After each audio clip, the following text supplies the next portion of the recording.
You know, there are a lot of differences between Walt Disney World and other theme parks all around the world, but today I'm thinking of Universal Studios Florida, and the reason is the parking area. For some time I've thought to myself, okay, the parking at Universal is a lot to it. It's a big parking garage, your car is covered, not in the blazing Florida sun, and you kind of walk underneath shade to get to the security area. Now it is all one direction, that's a totally different conversation, but your car is covered. To me, this enhances the experience because I know that if it's pouring rain or if it's a blazing sun, I can come back to my car after a day at Universal and it's going to be just fine. I can open the car door without it pouring rain right there on top of me, just as an example. Having that at Universal makes leaving the park a little bit easier because I can take my umbrella down. Let's pretend it's pouring rain. I can take my umbrella down as I'm walking towards the security area and I'm covered the entire way back to the car. There's something to be said for that. In addition, it's very easy to tell where you're parked at Universal from the pillars, kind of,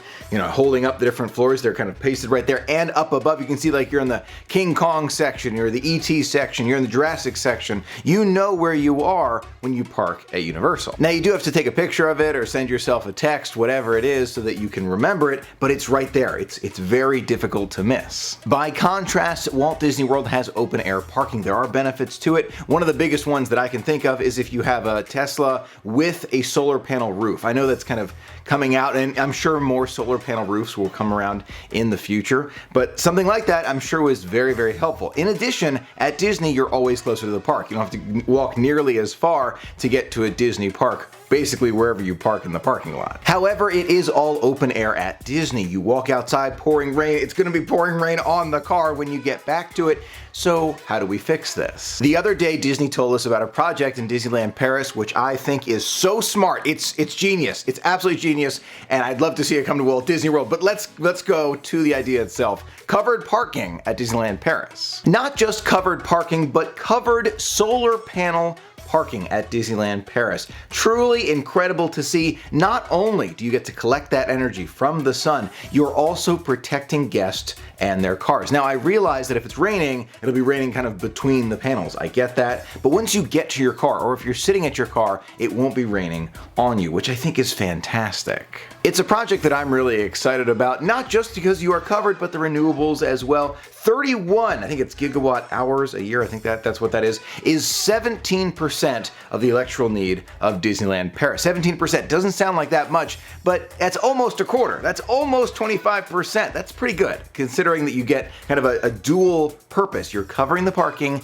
and you're creating your own energy, basically. You're collecting your own energy. Solar panels at Disney is not a new thing. We've got large solar panels all around Walt Disney World, but is this something that we could see at Walt Disney World parking areas in the future? I'm an optimist. I'd love to see it, but do I think it's going to happen? No, I do not. The reason why is because of that mention I made earlier about solar panel roofs. It's a newer concept, I understand that, but for those of us who love learning about, these future technologies, and I love learning about this, like automated driving cars and all of this, imagine instead of having to worry about, okay, the parking area, we just have this area where you pull up, you get out of your car, you push a button on your phone, and it parks itself. And then when you're ready to leave, you push a button and it comes and picks you up underneath of an overhang. So you don't even have to worry about getting wet in the rain, the car will come to you. I believe that is the future of technology for parking at Disney. It's a totally different concept than what we're dealing with now. We're dealing with just you park, you're in the shade, you're undercover at Disneyland Paris, and you walk in.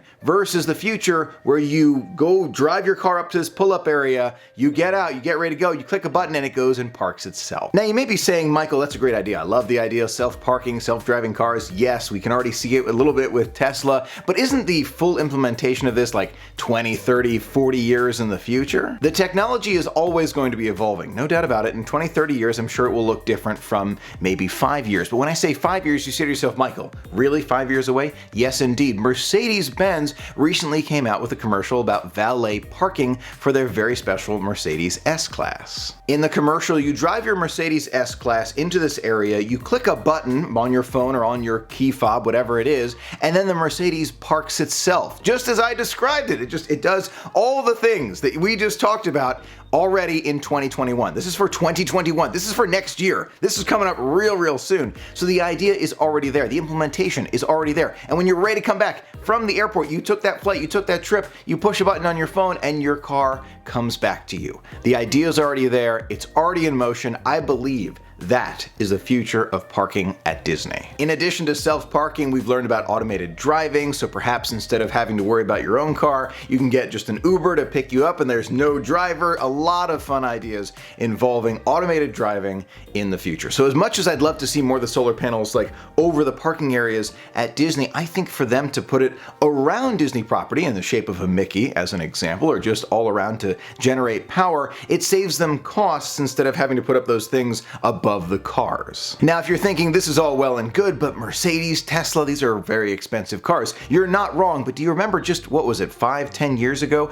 Rear-facing cameras on cars were only for the most expensive vehicles, like Mercedes. I mean, rear-facing camera, nobody had them, except those maybe in a Jaguar, Mercedes, whatever it was. Now, it basically is standard with every vehicle, just a few years later. So imagine, self-parking cars, Mercedes right now, this valet parking, couple years into the future, I believe this is going to be the new standard. Seeing this news from Disneyland Paris is very exciting, but also gets us thinking about the future. I'm excited for whatever this future looks like. Those are a few of my thoughts about the Disneyland Paris solar panel announcement and the future of parking at Disney parks. I'd love to hear your thoughts in the comments below. Do you think we'll see automated driving and parking like this all around Walt Disney World within the next 5 or 10 years? Or do you think maybe it won't be that soon, maybe 20, 30 years in the future? Love to hear your thoughts in the comments below. Thank you so much for being a part of the magic with me today. Until next time, have a magical day.